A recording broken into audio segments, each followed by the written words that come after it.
I have had the privilege since my time in the legislature to represent one of the most active Marcellus Shale drilling regions in Pennsylvania, in Washington County. In addition to extensive drilling activity, I also have a lot of the industry companies headquartered in my district. And I'm here to say to my colleagues and to those watching across the state, Marcellus Shale is a good thing for Pennsylvania. There's no denying it. Washington County, where I represent, is the fourth fastest growing county in the term of jobs in America. That's something we take pride in, and there's no doubt. It's directly attributable to Marcellus Shale. People in my district are working, landowners are receiving royalty payments, and we're experiencing an economic boom that has eluded a lot of other parts of the Commonwealth and of the country, and I'm grateful for all of that. But with those riches, we have also had the ability and the opportunity to have a firsthand view of what this process is really all about. About a year ago, 18 municipalities in my legislative district came together and we formed a co-op of municipalities in Washington County, Allegheny County, and Beaver County as kind of a municipal government answer to groups like the Marcellus Shale Coalition. And our missions ran parallel. We wanted to figure out ways to promote natural gas development in the Marcellus Shale and do it responsibly and do it in a very proper way. We've held public hearings, we've had statewide interest groups come in, and we've done exactly what the industry has tried to do, which is increase awareness and education in a very nonpartisan way. Our co-op is made up of Democrats, Republicans, it doesn't matter. I can tell you from speaking with all of them and having sat in on numerous local meetings all throughout my legislative district, this is a big issue. This issue of local preemption and the ability of local governments to have their own level of control.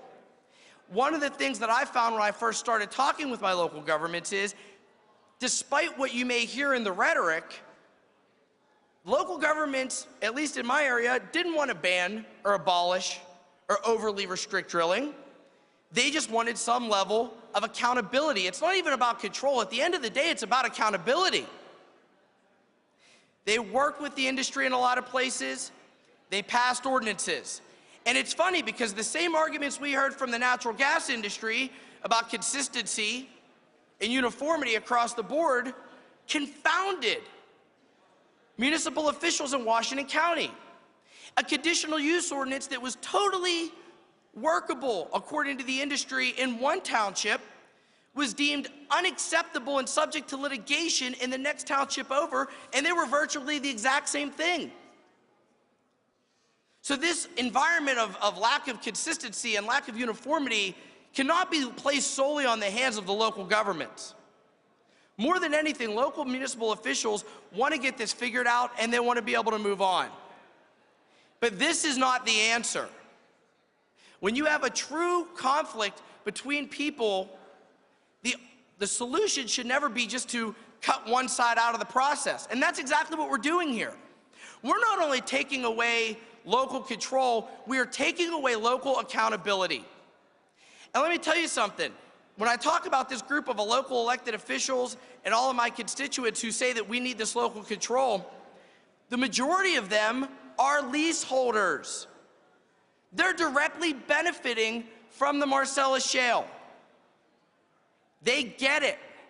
They realize that we can still have the financial impact but be responsible in the way we handle it. This does not have to be and absolutely should not be an all or nothing proposition. And anybody that tells you otherwise is simply spewing propaganda. This bill takes away local control.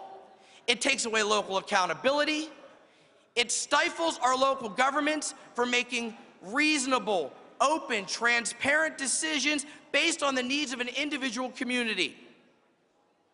I don't know how many of my colleagues here represent areas where there are compressor sites being built within 750 feet of somebody's house when that person doesn't even own their mineral rights, But let me tell you something, that's not for the good of the community.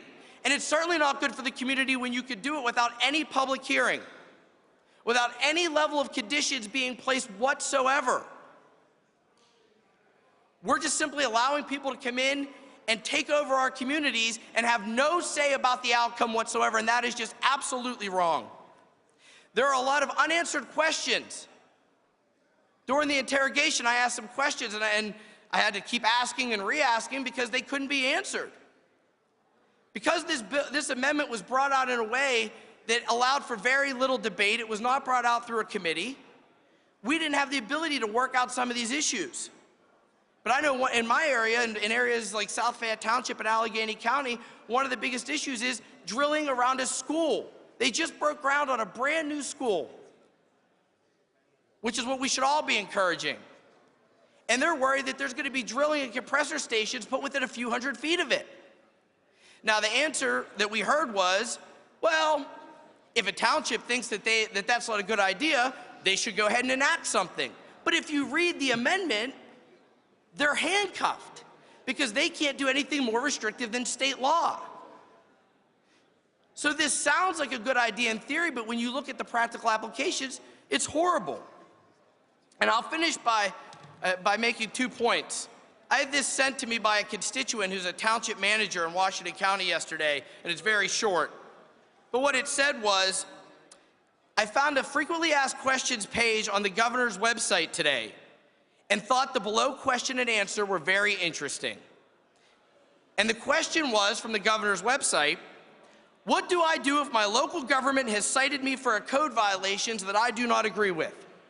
And the office of the governor said, regrettably, your borough council has the sole legal authority to regulate parking, trash dumping, and, wait for it, zoning in your community. And these issues are not issues handled at the state level. Therefore, we address you contact your borough council directly with your concerns or attend their next public meeting to see if they can address these matters on your behalf. Well, if this amendment passes into law, everything that the governor said that this person should do flies out the window. They can't go to their borough council meeting because the borough's going to say, sorry, we're preempted by state law. There's nothing we can do. So you can't have it both ways. And all things being equal, it confounds my basic common sensibilities that we would say that we can't get involved with where your trash is picked up because that's a local issue, but we're going to allow a compressor site to be put 700 feet from your house in the name of uniformity. This is a bad amendment. This is a bad idea. And for those of you that haven't had this in your districts yet, if you don't realize it now, you will. Because I've been dealing with this for 5 years. And I'd have to be out of my mind to vote for this. All we hear over and over again about Marcellus Shale as a way to kind of justify anything we want to do is, well, we can't kill the goose that lays the golden eggs. No one's saying we're trying to kill the goose. The goose can still lay the golden eggs. The only difference is we don't have to let it go to the bathroom all over our lawn in the process. Vote no on this amendment. Thank you, Mr. Speaker.